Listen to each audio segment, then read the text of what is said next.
धन्यवाद।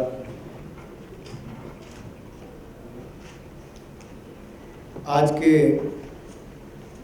Cabinet meeting माननीय प्रधानमंत्री नरेंद्र मोदी जी के नेतृत्व में हुई, जिसमें कुछ महत्वपूर्ण निर्णय लिए गए हैं, जिससे आज आपको अवगत कराने के लिए हम यहाँ पर आए हैं। मैं सबसे पहले तो माननीय रेलवे मंत्री, टेलीकॉम एवं ministry of electronics information technology के हमारे माननीय मंत्री अश्विनी वैष्णव जी का बहुत अभिनंदन स्वागत करता हूँ।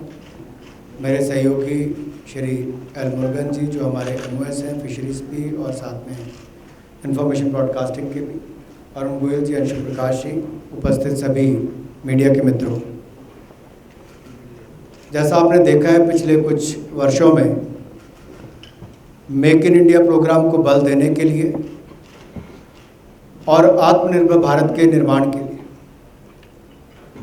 प्रधानमंत्री मोदी जी के नेतृत्व में लगातार एक के बाद दूसरी योजना को बल दिया गया है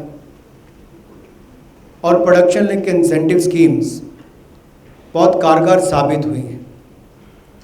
अलग अलग क्षेत्रों के लिए इन योजनाओं को पहले भी लागू किया गया और हर क्षेत्र में इसका लाभ देखने को मिला है। आज सरकार ने भारत में विनिर्माण की क्षमताओं को बढ़ाने के लिए ऑटो उद्योग, ऑटो कंपोनेंट इंडस्ट्री जो है उसको, और ड्रोन इंडस्ट्री, इन तीनों को प्रोडक्शन लिंक इंसेंटिव स्कीम इनके लिए लेकर आए हैं। The government has approved production link incentive scheme for auto industry, auto component industry, drone industry to enhance India's manufacturing capabilities.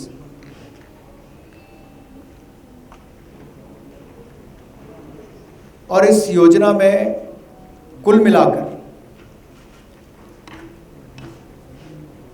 26,058 crore रुपए का प्रावधान किया गया है। PLI स्कीम जो हमारी ऑटोमोबाइल, ऑटो कंपोनेंट इंडस्ट्री और ड्रोन इंडस्ट्री के लिए, इसके कुल मिलाकर 26,058 करोड़ का प्रावधान किया गया है, जिसमें से ऑटो सेक्टर के लिए 25,938 करोड़ रुपये का प्रावधान रहेगा और ड्रोन सेक्टर के लिए 120 करोड़ रुपये का प्रावधान किया जाएगा।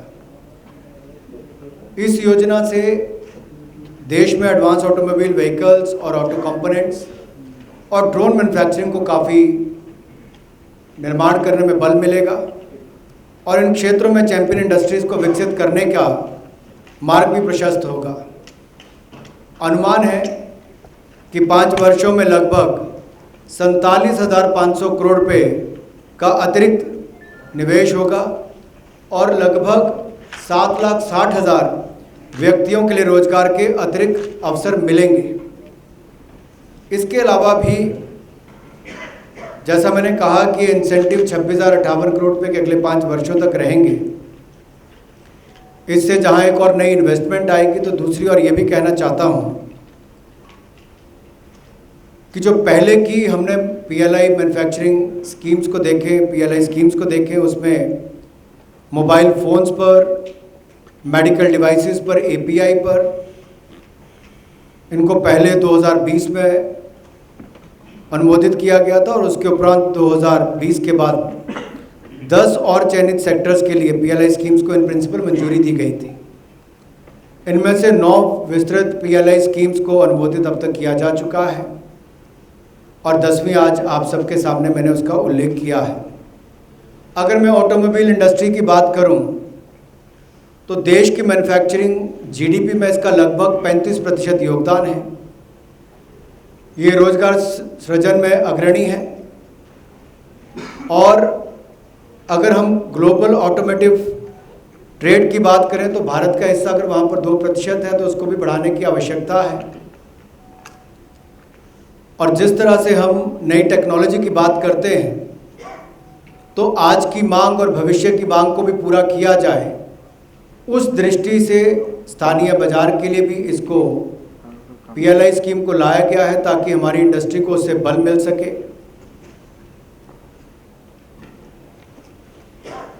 इस परिप्रेक्ष्य में PLI स्कीम में जो एडवांस ऑटोमोटिव टेक्नोलॉजी को इंसेंटिव किया जाना जो इसमें प्रस्तावित है, वो इसलिए भी है कि भारत ऑटोमोबाइल सेक्टर में ग्लोबल प्लेयर बन सके और जो लेटेस्ट टेक्नोलॉजीज दुनिया भर में है उसका भी हम उपयोग कर सकें। आज जितने ऑटो कंपोनेंट विदेश से आते भी हैं उसका भी निर्माण देश में हो। आत्मनिर्भर भारत और मेक इन इंडिया को बल देने की जब हम बात करते हैं तो उसमें इसका लाभ मिलेगा। और अगर आप देखें तो कुल मिलाकर अगर हम व्हीकल एक्सपोर्ट की बात करें तो $12 बिलियन का व्हीकल एक्सपोर्ट हम आज की डेट में करते हैं। कंपोनेंट एक्सपोर्ट हम $15 बिलियन का करते हैं, लेकिन कंपोनेंट इंपोर्ट जो है $17 बिलियन का करते हैं। तो $17 बिलियन के कंपोनेंट इंपोर्ट को कम करने के लिए उस दिशा में भी ये कदम होंगे।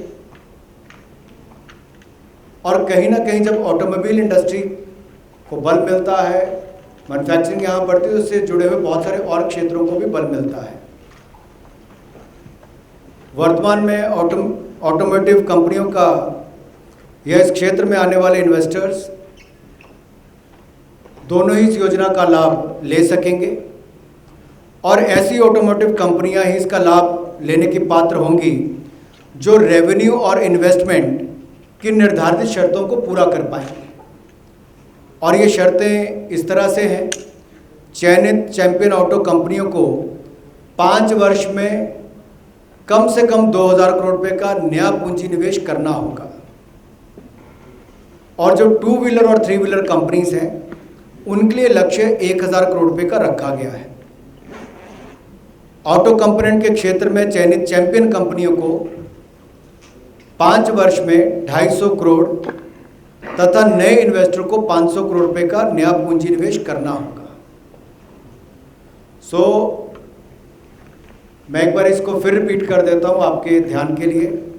चयनित चैंपियन ऑटो कंपनी जो है उनको 5 वर्ष में कम से कम 2000 करोड़ रुपए का नया पूंजी निवेश करना होगा। 2 व्हीलर और 3 व्हीलर के लिए लक्ष्य 1000 करोड़ रुपए का होगा। ऑटो कंपोनेंट के क्षेत्र में चयनित कंपनियां जो हैं, चैंपियन कंपनियां जो हैं, उनको 5 वर्ष में 250 करोड़ का तथा नए इन्वेस्टर को 500 करोड़ रुपए का निवेश करना होगा।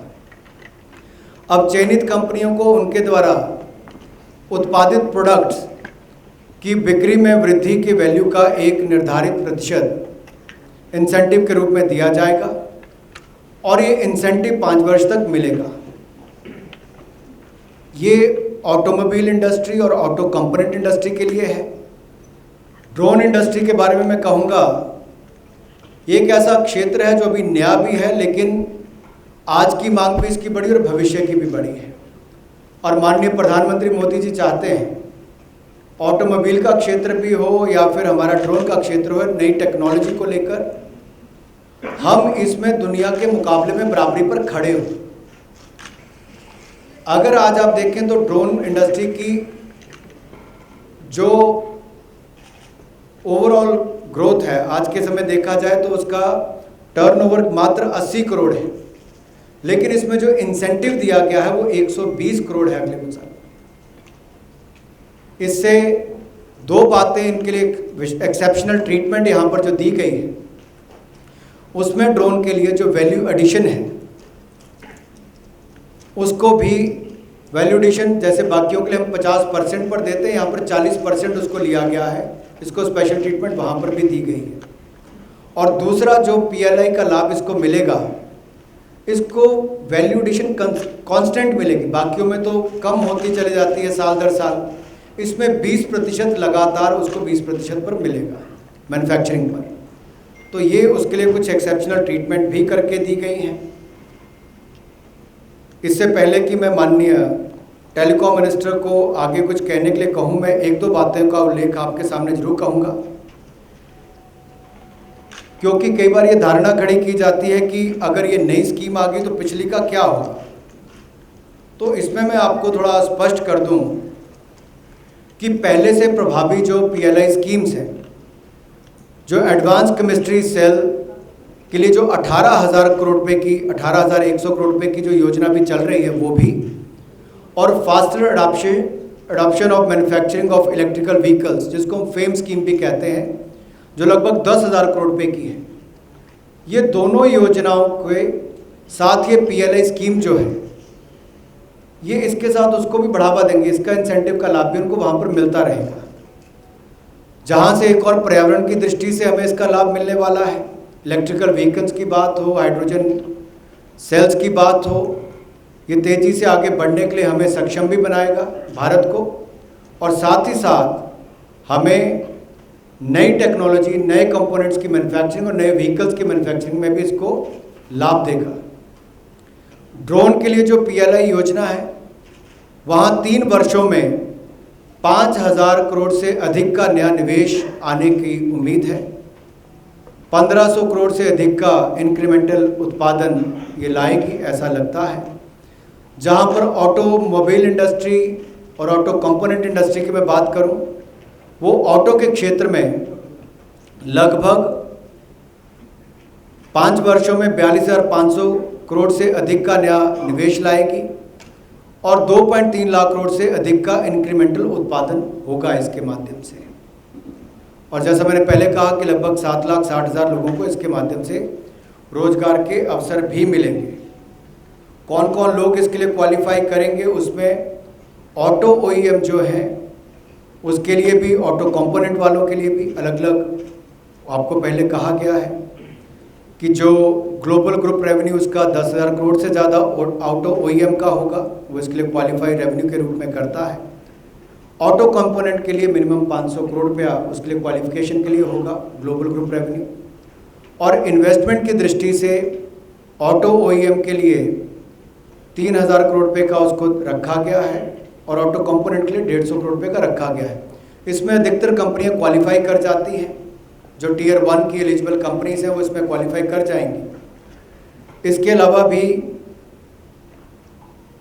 जो न्यू नॉन ऑटोमेटिव इन्वेस्टर्स हैं उसमें भी ग्लोबल नेटवर्क जो है वो 1,000 करोड़ रुपया उसको रखा गया है। और जो minimum new domestic investment conditions हैं वो मैंने आपके सामने रखी कि चैंपियन OEM के लिए 2,000 करोड़, चैंपियन OEM के लिए 1,000 करोड़, कंपोनेंट चैंपियन के लिए 250 crore, new non automotive investor के लिए OEM के लिए 2,000 करोड़, तो new non automotive investor component के लिए 500 करोड़ रुपये की रहेगी। और जो व्हीकल मैन्युफैक्चरिंग के लिए है उसके लिए भी अगर वो 2,000 करोड़ रुपये तक की टर्नओवर करता है, सेल्स करता है, तो उसको इंसेंटिव जो है वो लगभग 13% होगा। 2,000 करोड़ से 3,000 करोड़ तक की सेल करता है तो 14% इंसेंटिव होगा। 3,000 से 4,000 करोड़ तक की टर्नओवर करता है तो 15% इंसेंटिव उसकी डिटरमाइंड सेल वैल्यू पर होगा। 4,000 करोड़ तक करता है तो 16%, और इसी तरह से क्यूमुलेटिव डिटरमाइंड सेल्स वैल्यू अगर 10,000 करोड़ रुपये की 5 वर्ष में होती है तो उसको एडिशनल 2% इंसेंटिव उस पर मिल पाएगा। इसके अलावा जो इंसेंटिव स्लैब हमने component champion and new non automotive investors के लिए रखा है, कंपोनेंट के लिए, उसमें जो 250 करोड़ तक की सेल्स करेगा उसको 8% इंसेंटिव है। 250 से 500 करोड़ करेगा तो 9% इंसेंटिव है। 500 से 750 करोड़ की सेल करता है तो 10% इंसेंटिव है। 750 तक का करता है तो 11% इंसेंटिव उस पर रहेगा। क्यूमुलेटिव डिटरमाइंड सेल्स वैल्यू अगर 1,250 करोड़ 5 वर्षों तक होती है तो अतिरिक्त 2% उसको इंसेंटिव उस पर मिलने वाला है। बैटरी व्हीकल्स और hydrogen fuel cell vehicle component बनाता है तो उनके लिए एडिशनल 5% का इंसेंटिव उस पर रहने वाला है। इससे हमारा बैटरी और पावर ट्रेन को मैन्युफैक्चरिंग हिंदुस्तान में हो, इसके लिए बल मिलेगा। तो आप कुल मिलाकर देखें तो भविष्य को ध्यान में देकर और वर्तमान की जो हमारी मांग है उसको ध्यान में रखकर इस योजना को बनाया गया है कि मेक इन इंडिया को बल मिले। आत्मनिर्भर भारत योजना को हम एक के बाद दूसरी योजनाओं को ऐसे लागू कर रहे हैं कि जहां प्रोडक्शन भी बढ़े, इंसेंटिव भी ज़्यादा मिले और भारत की क्षमता को बढ़ाने का काम भी किया गया। ड्रोन पर मैं एक बार आपको कहना चाहता हूं, क्योंकि बिल्कुल नई फील्ड है। एक तरह से स्टार्टअप्स होंगी, MSMEs इसमें होंगी, MSMEs होंगी, तो इस इंडस्ट्री को भी हम दुनिया की ओर देखने की बजाय हिंदुस्तान में ही इसका निर्माण हो, इसके लिए हमने कहा है कि जो इंडियन MSMEs और स्टार्टअप्स हैं उनका मिनिमम एनुअल सेल्स टर्नओवर जो PLI के लिए है वो ड्रोन के लिए 2 करोड़ का रहेगा और कंपोनेंट के लिए 0.5 करोड़ रहेगा। और इंडियन नॉन MSME है उसके लिए ड्रोन का 4% रहेगा, 4 करोड़ रहेगा, और कंपोनेंट का 1 करोड़ रुपया रहेगा। तो इस तरह से एक तरफ जहां टर्नओवर ही आज केवल 60-80 करोड़ रुपया है, उनको इंसेंटिव 120 करोड़ रुपये तक मिलेगा, और हज़ारों करोड़ रुपये का निवेश हम इस क्षेत्र में देख रहे हैं, ताकि हमारे जो ड्रोन मैन्युफैक्चरिंग है उसके हम 5000 करोड़ रुपये का 3 वर्षों में इसमें निवेश की उम्मीद कर रहे हैं। इससे हज़ारों लोगों को रोजगार के अवसर भी मिलेंगे और ट्रांसपोर्टेशन और सर्विसेज में भी लाभ मिल पाएगा। ज़्यादा समय न लेता हुआ मैं माननीय टेलीकॉम मिनिस्टर अश्विनी वैष्णव जी को अनुरोध करता हूँ कि आज के विषय पर अपनी बातचीत रखें। धन्यवाद मेरे वरिष्ठ साथी श्री अनुराग सिंह ठाकुर जी, श्री एल मुरुगन जी, हैवी इंडस्ट्रीज, टेलीकॉम और IMB के सीनियर ऑफिसर्स और मीडिया के मेरे साथियों। आज प्रधानमंत्री श्री नरेंद्र मोदी जी की अध्यक्षता में कैबिनेट में टेलीकॉम सेक्टर में बड़े रिफॉर्म्स अप्रूव हुए। इन रिफॉर्म्स में आऊँ उससे पहले मैं आपसे एक छोटा सा निवेदन करूँगा, जो प्रधानमंत्री जी का निवेदन है आप सबके जरिए देश के प्रति। आप सबने देखा कोविड के समय किस तरह से traffic, telecom traffic, data traffic तेज़ी से शिफ्ट हुआ। जो पहले ऑफिसेज में होता था वो होम में गया, जो पहले अर्बन एरियाज़ में होता था वो रूरल एरियाज़ में गया, जो ट्रैफिक नहीं था वो ट्रैफिक भी नया जनरेट हुआ। ऐसे समय में जब देश भर में सब लोग परेशानी में थे, उस समय टेलीकॉम सेक्टर के बॉटम ऑफ द पिरामिड जितने एम्प्लॉयज़ थे, lineman, technicians, route radio surveyors, जितने भी टावर ऑपरेटर्स, कॉल सेंटर में बैठे मेरे साथी भाई और बहन, इन सब ने जो काम किया उस काम के लिए आप सब मिलके प्रधानमंत्री श्री मोदी जी की तरफ से जोरदार एक राउंड ऑफ अप्लॉज करें।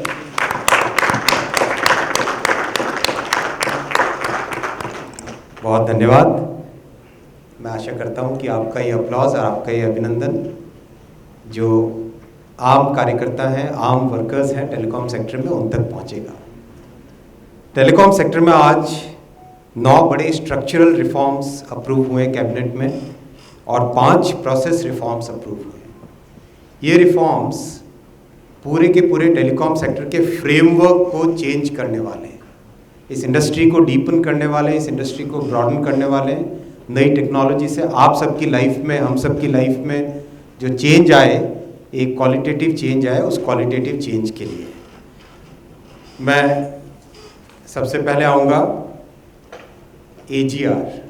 आप सब जानते हैं एडजस्टेड ग्रॉस रेवेन्यू एक बहुत बड़ा कंटेंशियस मुद्दा रहा है, कई वर्षों तक हाईली लिटिगेटेड मुद्दा रहा है। इस मुद्दे पे प्रधानमंत्री जी ने आज एक बोल्ड डिसीजन लिया है और AGR की डेफिनेशन को रैशनलाइज करने का फैसला आज किया गया है। जितना नॉन टेलीकॉम रेवेन्यू है वो AGR से निकाला जाएगा। आप सबको पता है किस तरह से पब्लिक सेक्टर अंडरटेकिंग्स पे, जैसे रेलवे में, गैस अथॉरिटी में, पावर ग्रिड में प्रॉब्लम्स आई थी, कैप्टिव यूजर्स ऑफ स्पेक्ट्रम के ऊपर भी प्रॉब्लम आई थी। उन सब प्रॉब्लम्स को AGR की डेफिनेशन को रैशनलाइज करके एक सेक्टर का बहुत बड़ा पुराना कंटेंशियस लिटिगेटेड इश्यू को आज सॉल्व किया गया है। दूसरा बड़ा स्ट्रक्चरल रिफॉर्म किया गया है। जितना लाइसेंस फ़ी हो, स्पेक्ट्रम यूज़र चार्जेस हो, जितने भी तरह के चार्जेस थे, उन चार्जेस के पेमेंट पे एक हैवी इंटरेस्ट और पेनल्टी और इंटरेस्ट ऑन पेनल्टी की रेजीम थी। इस रेजीम में सेक्टर में जो इंडस्ट्री के पार्टिसिपेंट्स हैं उनके ऊपर एक बहुत अनड्यू बर्डन पड़ जाता था। तो आज इसको एकदम रैशनलाइज किया गया है। जो मंथली कंपाउंडिंग होती थी इंटरेस्ट की, उसकी जगह एनुअल कंपाउंडिंग होगी। इंटरेस्ट रेट एक बहुत ही रीजनेबल MCLR प्लस 2% की इंटरेस्ट रेट अप्रूव की गई है, प्लस पेनल्टी को पूरी तरह से ख़त्म कर दिया गया है। इस सब से, इन दोनों फैसलों से टेलीकॉम सेक्टर में बहुत बड़े इन्वेस्टमेंट के मार्ग प्रशस्त होंगे। और आप सब समझते हैं इन्वेस्टमेंट का मतलब होता है एम्प्लॉयमेंट। तो जितना इन्वेस्टमेंट आएगा उतना ही एम्प्लॉयमेंट देश में बढ़ेगा। स्पेक्ट्रम का आप सब जानते हैं कितना महत्व है, कितनी बड़ी ये नेचुरल रिसोर्स है। तो अब से एक स्ट्रक्चर में चेंज किया गया है कि अब से जो फ्यूचर में ऑक्शंस होंगे उसमें 20 साल के बजाय 30 साल के स्पेक्ट्रम का ड्यूरेशन रहेगा, पहला। दूसरा, स्पेक्ट्रम किसी ने लिया, बिजनेस कंडीशंस चेंज हुई, टेक्नोलॉजी चेंज हुई, तो उस केस में 10 साल के लॉक इन पीरियड के बाद में after paying defined surrender amount, surrender charge, spectrum can also be surrendered. So this is a big flexibility given to the industry. साथ ही साथ इतनी प्रेशियस रिसोर्स जो कि स्पेक्ट्रम जैसी रिसोर्स है, उसकी शेयरिंग पे कोई बंधन न हो, उस पे जो छोटी मोटी कॉम्प्लेक्सिटीज़ थी, 0.5% SUC अधिक लग जाता था, फिर डिस्प्यूट रहता था कि किस पे लगेगा, पूरे की पूरी स्पेक्ट्रम पे लगेगा या उसी बैंड पे लगेगा, उन सबको एकदम सिंप्लीफाई कर दिया गया है और स्पेक्ट्रम शेयरिंग पूरी तरह से अलाउ कर दी गई है, पूरी तरह से फ्री कर दी गई है।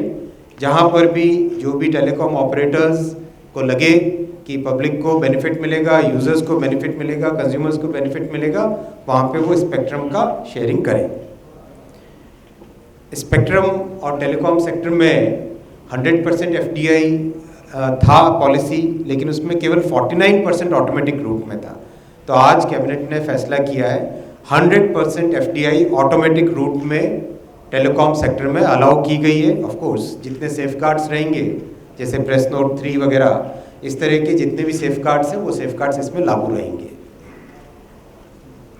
कुछ बहुत ही इंटरेस्टिंग और हम सबके जीवन से छूने वाले रिफॉर्म्स हैं, उन रिफॉर्म्स को मैं आपके सामने रखता हूँ जो आज कैबिनेट में प्रधानमंत्री श्री नरेंद्र मोदी जी ने अप्रूव किए।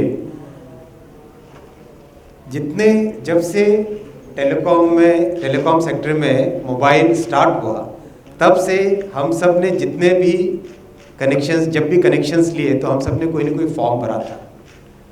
आश्चर्य की बात है, वो सारे के सारे फॉर्म फिजिकल फॉर्म में, पेपर फॉर्म में, वेयर हाउसेज में स्टोर्ड है। करीब 300 से 400 करोड़ कागज ऐसे हैं जो कि आज वेयर हाउसेज में स्टोर्ड है। प्रधानमंत्री जी ने आज फैसला लिया है कि ये डिजिटल इंडिया का युग है। डिजिटल इंडिया के युग में इस तरह की एक आर्केइक सिस्टम चलाने की कोई ज़रूरत नहीं है। सारे के सारे फॉर्म्स को डिजिटाइज किया जाएगा। भविष्य में जितना KYC होगा वो सारा का सारा, जितना कस्टमर एक्विजिशन होगा वो सारा डिजिटल फॉर्म्स के माध्यम से होगा। कितना टेलीकॉम ऑपरेटर्स का हेडेक बचता है वो आप सब इससे समझ सकते हैं। दूसरा, ऑक्शन का एक कैलेंडर क्रिएट किया जाएगा जिससे कि सर्टेनिटी रहे इंडस्ट्री में when the auction is going to come. Mostly it will be held in the last quarter of a financial year. तो इस तरह से एक सर्टेनिटी रहेगी, so the industry will be able to plan और इसका एक रेगुलर सिस्टम बना रहेगा। जितना भी जब भी कोई मोबाइल कनेक्शन लेते हैं KYC करना होता है, तो छोटी छोटी बातें हैं ये, लेकिन इसका हमारे जीवन पे कितना प्रभाव पड़ता है। अगर हम पोस्ट पेड से प्रीपेड में जाना चाहें या प्रीपेड से पोस्ट पेड में जाना चाहें तो हमें फिर से KYC करना पड़ता है। वो सब चीज़ें KYC को एकदम सिंप्लीफाई कर दिया गया है।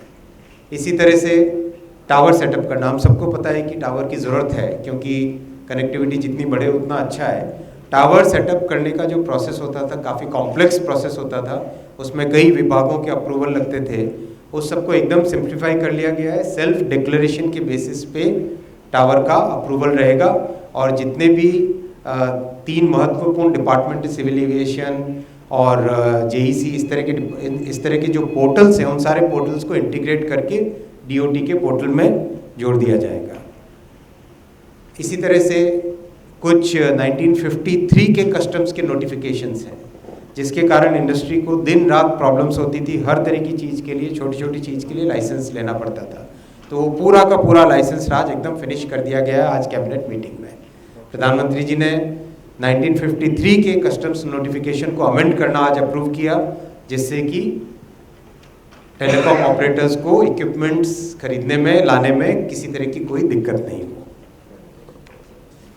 साथियों, हम सब जानते हैं कि टेलीकॉम कैपिटल इंटेंसिव इंडस्ट्री है। टेक्नोलॉजी कंटिन्यूसली चेंज होती है। 2G से 3G आया, 3G से 4G आया, 4G के बाद में अब 5G की तैयारी हो रही है।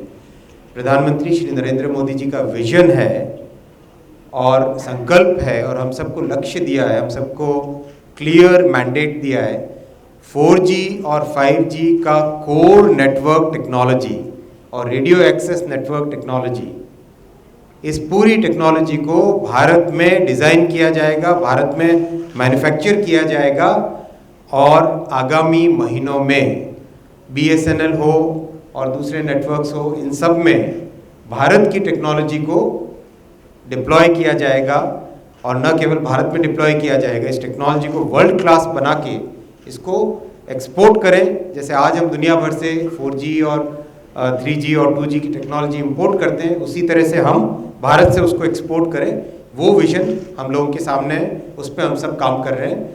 आज उसी परिप्रेक्ष्य में कंपटीशन इंडस्ट्री में कैसे रहे, इंडस्ट्री में एक रोबस्ट हेल्दी कंपटीशन रहे, और जो कैपिटल इन्वेस्टमेंट की साइकिल है, इस इन्वेस्टमेंट की साइकिल को फैसिलिटेट किया जाए, बैलेंस शीट्स को डी स्ट्रेस किया जाए इंडस्ट्री की, उसके लिए एक महत्वपूर्ण फैसला और लिया गया है कि टेलीकॉम सेक्टर में अभी जितने ड्यूज़ हैं टेलीकॉम सर्विस प्रोवाइडर्स के, उनके लिए 4 साल का मॉरेटोरियम अप्रूव हुआ है।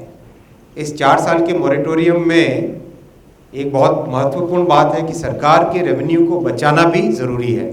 तो मॉरेटोरियम जो भी अवेल करेंगे उनको एक इंटरेस्ट देना पड़ेगा मॉरेटोरियम वाले अमाउंट पे, विच इज़ MCLR + 2%।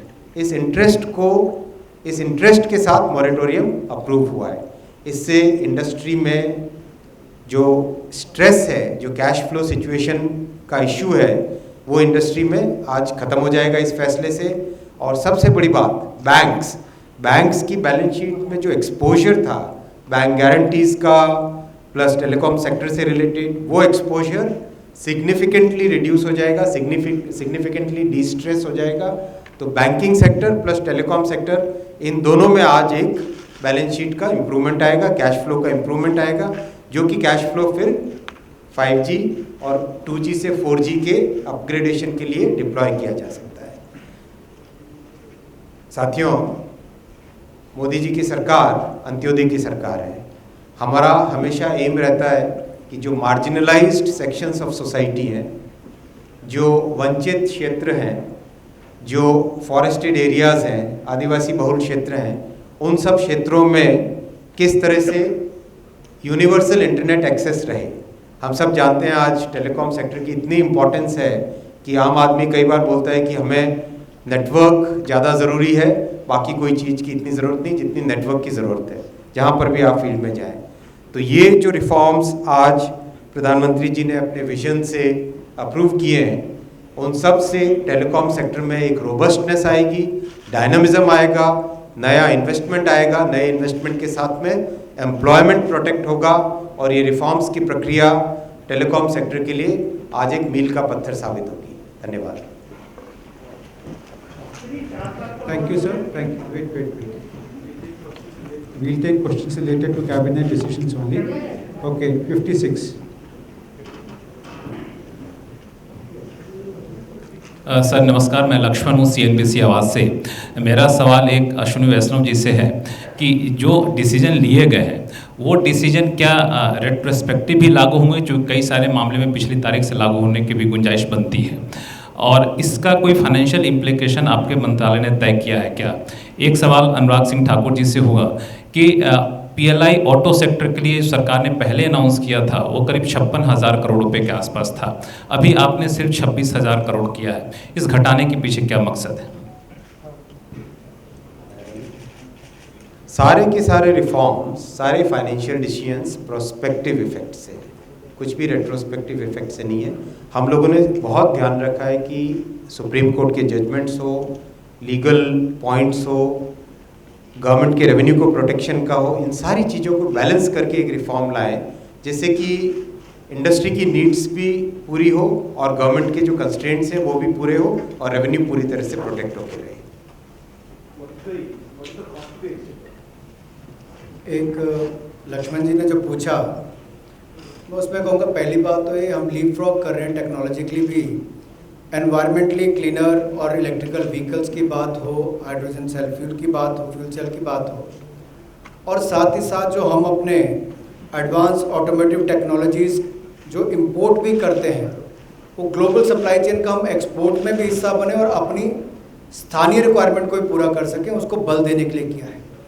इसके साथ साथ जो पहले की 2 योजनाएं फेम स्कीम जिसमें 10,000 करोड़ रुपये का प्रावधान है और एडवांस केमिस्ट्री सेल जिसमें 18,100 करोड़ रुपये का प्रावधान है, वो एज इट इज़ कंटिन्यू कर रही है। उसके अलावा 26,000 करोड़ रुपये का प्रावधान किया गया है और उनकी जो मांग है उसको ध्यान में रखकर किया गया है। 18% तक उनको इसका लाभ मिल पाएगा जो उनकी जो कॉस्ट की हम बात करते हैं, तो इंडस्ट्री से पूरी वाइडर कंसल्टेशन के बाद ही हमने इसको लागू किया है।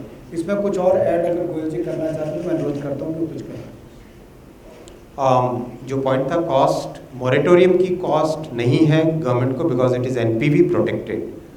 एनपीवी प्रोटेक्शन बेसिस पे मोरेटोरियम किया गया, उसी के लिए इंटरेस्ट रेट लगाई गई है। Next question. गोयल जी कुछ add? Okay, we now go to 50। अच्छा, ये 4 साल का जो मोरेटोरियम दिया गया है कंपनियों को, ये एजीआर और स्पेक्ट्रम दोनों की पेमेंट पे दिया गया है और स्पेसिफिकली अगर वो एजीआर की पेमेंट पे भी दिए तो सरकार का इक्विटी देगी कंपनियों के अंदर, तो उसको थोड़ा सा क्लैरिफिकेशन चाहिए कि कैसे प्रोटेक्ट होगा गवर्नमेंट का इन सब चीज़ के अंदर। गवर्नमेंट का इंटरेस्ट इस तरह से प्रोटेक्ट होगा कि जितने भी ड्यूज़ हैं, सपोज आज 100 रुपये का ड्यू है, इसको जब 4 साल का मोरेटोरियम दे रहे हैं तो 4 साल के मोरेटोरियम के दौरान एक इंटरेस्ट रेट लगेगी, तो ये गवर्नमेंट का इंटरेस्ट इससे प्रोटेक्ट हो गया। इससे कैश फ्लो इंडस्ट्री का एक डेफर हो गया। कैश फ्लो जब डेफर हो गया तो अभी जितनी इनकम आ रही है उस इनकम को इंडस्ट्री लगा सकती है 5G के इन्वेस्टमेंट में, नए टावर्स लगाने में, नेटवर्क को बढ़ाने में, फाइबर्स को बढ़ाने में, फाइबराइजेशन करने में, इन सब में इंडस्ट्री इन्वेस्ट कर सकती है। इक्विटी का गवर्नमेंट के पास ऑप्शन रहेगा 4 साल के बाद में जितना इंस्टॉलमेंट है, अगर उस वक्त की परिस्थितियों को देखने के बाद में अगर ऐसा लगा कि ड्यूज़ को इक्विटी में कन्वर्ट करना चाहिए तो ये गवर्नमेंट का ऑप्शन रहेगा, कंपनी के पास ऑप्शन नहीं है। 129 Shishir, please wait for your turn, please wait for your turn, please wait for your turn. Shishir? Sir, good afternoon, sir. Shishir here from Hindu Business Line. Sir, my question is that I just want to continue what Asim has asked, that will the interest on moratorium be charged from the day one the company has adopted, the company has gone for moratorium? Will it be charged from day one or will it has to be paid after the moratorium period? And the second thing is that the spectrum thing will also be included into that, just a clarification of that, sir. The spectrum dues? So, the appointed date for these reforms, especially this moratorium period, is 1st October. So, from 1st October onwards, the moratorium will start and companies can opt for it. So, interest will be applicable from that date. That is the first part. Second, all the dues, AGR dues and spectrum dues, everything is covered under the moratorium. So interest has to be paid from the October 1 itself and not at the end of 4 years. I mean the accumulated. Interest ka, as we all know, interest is always an accrued amount, right? So interest starts accruing from 1st October. Payment is at the end of the year. Sunil, please wait for your turn. You have already asked a question. Let others ask. Sunil Babu.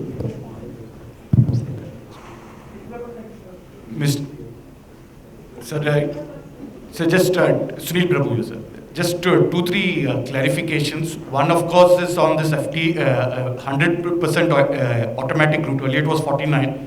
The existing policy about land borders vis-a-vis China, Pakistan, that exists. The second thing is that with this package that you have done, we have now 2 or 3 private players and BSNL and MTNL. Is there a possibility of it allowing, facilitating others? Because that was the whole overarching. Very good question. That's actually a very good question. We believe that there should be healthy competition in this sector. And for that, there will be further reforms when the 5G spectrum is auctioned out and new auctions come, so that more and more players can get into this sector. More players, healthy competition, more choice to the customers is a stated commitment of the government. And on the first point, of 100%, it is for China, it is not. I said it very clearly that all the safeguards, especially the press note 3, the land border notification, all those will be applicable to 100% FDI automatic route. 55.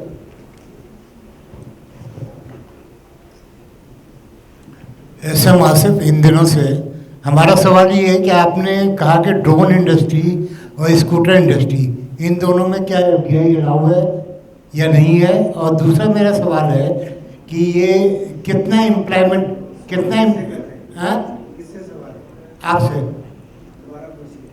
हमारा सवाल है कि जो scooter industry है और drone industry है, इसमें FDI allow हो रही है कि नहीं? नंबर 2 इसी में जुड़ा हुआ है कि इसमें टोटल कितने एम्प्लॉयमेंट की उम्मीद है? देखिए, इसमें बड़ा स्पष्टता से कहा गया कि लगभग 7.5 लाख लोगों को इससे रोजगार के अवसर पीएलआई स्कीम जो ऑटोमोबाइल, ऑटो कंपोनेंट और ड्रोन के लिए लाई गई है उससे होगा। जहां ड्रोन के लिए है वहां पर लगभग 5,000 करोड़ का हम लोग निवेश अपेक्षित कर रहे हैं अगले 3 वर्षों के अंदर। और ये जो टर्नओवर आज 80 करोड़ के लगभग है, बढ़कर 1,000 करोड़ हो जाएगी और हज़ारों लोगों को इसके माध्यम से रोजगार स्वरोजगार के अवसर मिलेंगे। एक तो ये, दूसरा एफडीआई के लिए एक सेट पॉलिसी सरकार की है, वो वहाँ पर है। जो चैंपियन प्लेयर्स आज के समय में हैं उसके लिए एक अलग मापदंड है और जो नए हैं उनके लिए अलग मापदंड, जो मैंने विस्तार में पहले कहे वो मैंने यहाँ पर आपको कह दिए। Number 9.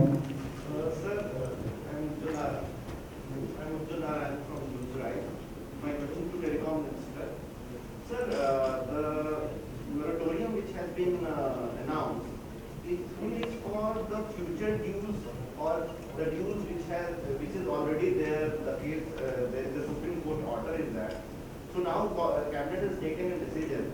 So now what would be the process? Do the government will go to the Supreme Court again and inform that now you have taken this decision or something like that? And one more thing, sir, because you have said the definition of AGR has been changed.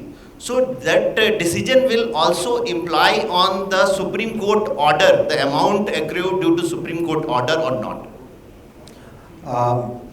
It's actually a very complex question. What I would say is, the Supreme Court judgment framework which was defined there, we have maintained that framework. What was that framework? That framework was, no past reassessment should be done. So AGR definition changes, whatever happens is prospective. It is applicable from the date of approval of the cabinet. From that day onwards, we are making the changes. Or the appointed date, which would be the first day from the subsequent month. That was the first framework, part of the framework. Second was, the payments have to be done within a period of time, within a period of 10 years. We are maintaining that framework. Within the 10 years, the 4-year moratorium period, whatever dues get accumulated during this period, will be subsequently repaid over equal installments in the balance period. So we have, as far as possible, within our means, we have maintained the framework set by the Supreme Court. So that, I hope, answers your question. Okay, 50. So I wanted to check, aside of the 4-year moratorium, what is the size of this entire telecom relief package? 1 lakh crore, 1.5 lakh crore. I'm sure DOT has done some sort of an assessment because one of the operators is in dire straits. Is there a size or the value to this financial package for telecom? See, we have to look at this reform from a perspective of the industry. The reforms are deep and broad. The reforms are structural. The reforms are going to make a difference in the industry today, tomorrow, going forward in a big way. So the focus is on, I would say, understand the impact of the reforms, which is what is going to give a sustainable growth to the industry. I wouldn't like to put a number to the package because package is revenue neutral for the government. When it is revenue neutral for the government, which means government's revenue is basically protected. So is there a number to it? I wouldn't say that. Prashant. Sir मेरा सवाल अनुराग sir से है। Sir 2 दिनों बाद GST council की एक meeting है और उसमें खबर आ रही है कि पेट्रोल और डीजल को उसमें शायद जीएसटी के अंदर लाने पर सहमति बन सकती है। क्या सरकार इसके पक्ष में? कैबिनेट से अलग सवाल है, अगर आप जवाब देना चाहें। हम एक ही लेके चलते हैं कि कैबिनेट से जुड़े हुए सवालों को यहाँ पे लिया जाता है। 110.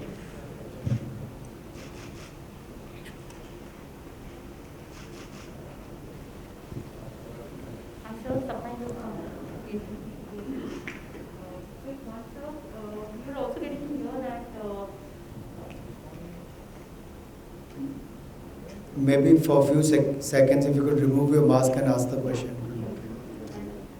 So I just want to see the clarification.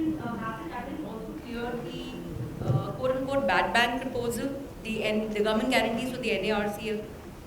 Could share something. I think we are sharing the two very important topics today. One is the production link incentive to the auto industry, auto component and drone manufacturing. And second is related to the telecom sector, which has played a very important role during the pandemic and also in the last 3 decades as well. 78.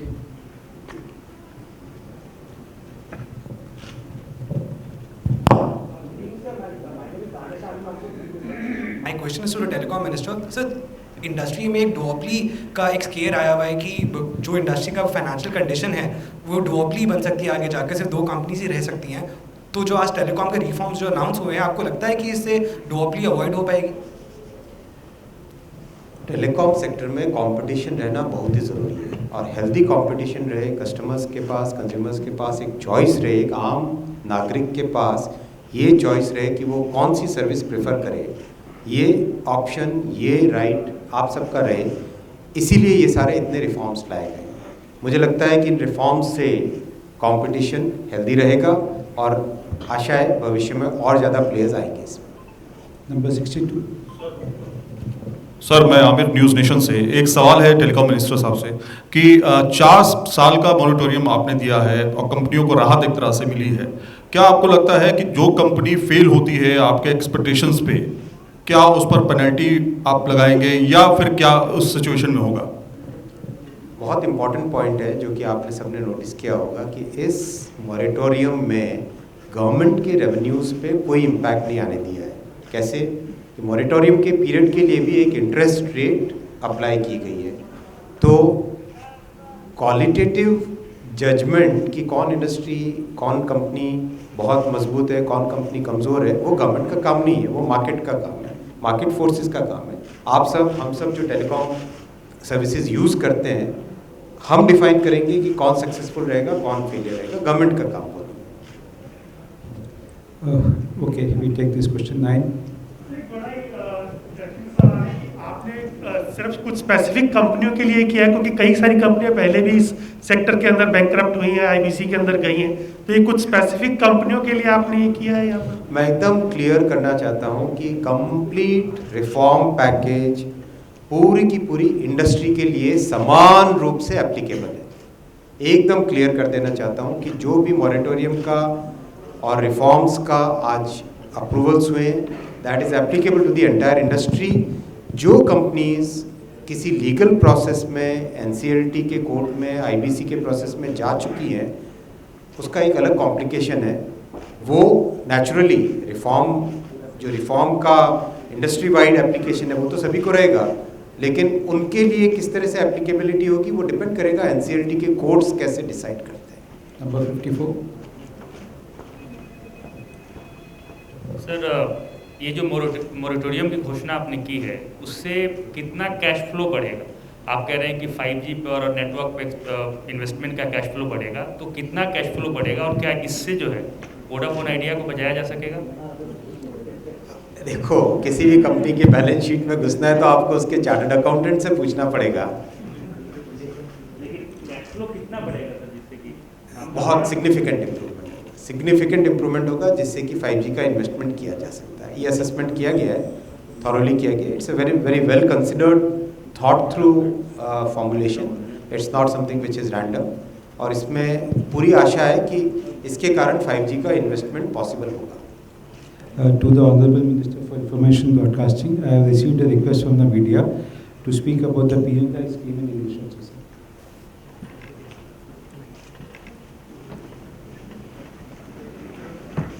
Under the able leadership of Prime Minister Modi, today Cabinet has decided the government has approved production link incentive scheme for auto industry, the auto component manufacturers, drone industry to enhance industry's manufacturing capabilities. It will help additional employment, to create additional employment to the tune of 7.6 lakh. Incentive worth rupees 26,058 crore will be provided to industry over a period of 5 years. PLI scheme for auto sector will bring fresh investments close to 42,500 crore rupees in next 5 years and incremental production of over 2.3 lakh crores. PLI scheme for drones will bring fresh investment of rupees 5,000 crore in next 3 years and incremental production of over rupees 1,500 crores. We have decided this with a holistic approach. As you could see in the past, PLI scheme for automotive sector along with already launched PLI for advanced chemistry cell, which is for 18,100 crore, and faster adoption of manufacturing of electrical vehicles, which is FAME scheme for 10,000 crore, will give a big boost to manufacture of electrical vehicles. It will enable India to leapfrog to environmentally cleaner electrical vehicles and hydrogen fuel cell vehicles. So in a way, it is going to help us on one hand to fulfill the requirement of India, and on the other hand to build our capabilities not only for the domestic industry but also for the exports. Thank you, sir. We close the press conference now. Thank you, friends.